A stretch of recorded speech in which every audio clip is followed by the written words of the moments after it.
আসসালামু আলাইকুম। অনেক বেশি স্বাদে ছোলা বোনার রেসিপি শেয়ার করব। ছোলা বোনা তৈরি করতে খুব বেশি মশলার প্রয়োজন হয় না। বাসায় থাকা সামান্য কিছু মশলা দিয়ে মজাদার এই ছোলা বোনার রেসিপিটি আজকে আমি শেয়ার করেছি। তো রেসিপিটি করার জন্য আমি আগে থেকেই ছোলাগুলোকে সিদ্ধ করে নিয়েছিলাম, তাই এখানে আমি ছোলা সিদ্ধ করাটা দেখালাম না। এখানে চুলায় একটা কড়াই বসিয়ে দিয়ে দিলাম রান্নার তেল। তেলটা যখন গরম হয়ে যাবে তখন এতে আমি দিয়ে দিব পেঁয়াজ কুচি, কাঁচামরিচ এবং টমেটো কুচি।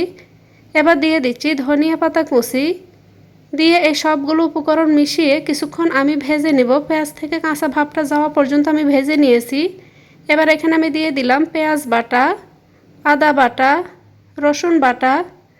দিয়ে আবারও এগুলোকে আমি মিশিয়ে নিব। চুলার আঁচটা এখানে মিডিয়াম পর্যায়ে আছে। তো চুলার আঁচটা মিডিয়ামে রেখে এগুলোকে আমি ভেজে নিয়েছি।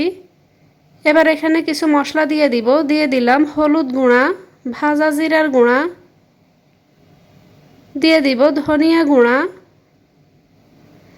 মাংসের মশলা, স্বাদ মতো লবণ।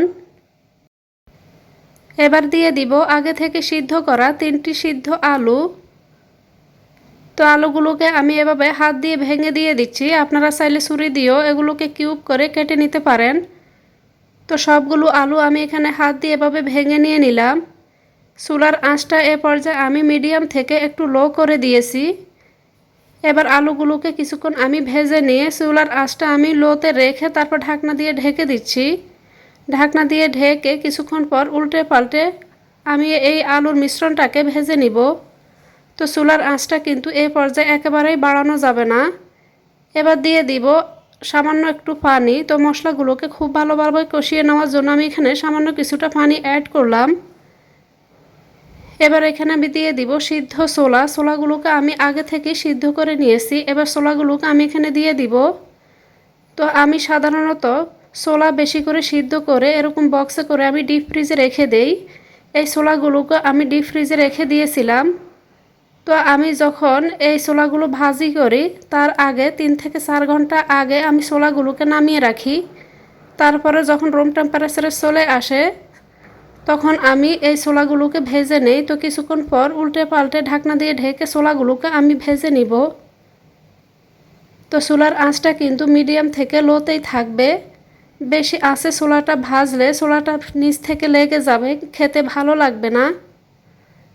তো দেখতে পাচ্ছেন ছোলা বোনার কালারটা কতটা মজার হয়েছে। তো আবারও ঢাকনা দিয়ে ঢেকে দিব। তো ঢাকনা দিয়ে ঢেকে কিছুক্ষণ পর উল্টে পাল্টে আমি ছোলা বোনাটাকে তৈরি করে নিচ্ছি। আশা করছি আমার আজকের এই ছোলা বোনার রেসিপিটি আপনাদের অনেক ভালো লেগেছে। ছোলাগুলো আলুর মধ্যে দেওয়ার পর আমি আনুমানিক 8 থেকে 10 মিনিটের মতো এভাবে কিছুক্ষণ পর নেড়ে চেড়ে ছোলাগুলোকে ভেজে নিয়েছি। এখানে ছোলা বোনাটা আমার রেডি করা হয়ে গেছে। চুলার আঁচটা বন্ধ করে উপর থেকে আমি সামান্য কিছু ধনিয়া পাতা এবং পেঁয়াজ কুচি ছিটিয়ে দিলাম। রেসিপিটি এভাবে বাসায় একবার হলো বানিয়ে ট্রাই করে দেখবেন। এতক্ষণ এই রেসিপিটির সাথে থাকার জন্য সবাইকে অনেক ধন্যবাদ। আমার চ্যানেলে আমি আরও অনেক ধরনের নতুন নতুন ইফতারের রেসিপি শেয়ার করেছি, চাইলে চ্যানেলটি ভিজিট করে দেখে নিতে পারেন। ধন্যবাদ সবাইকে।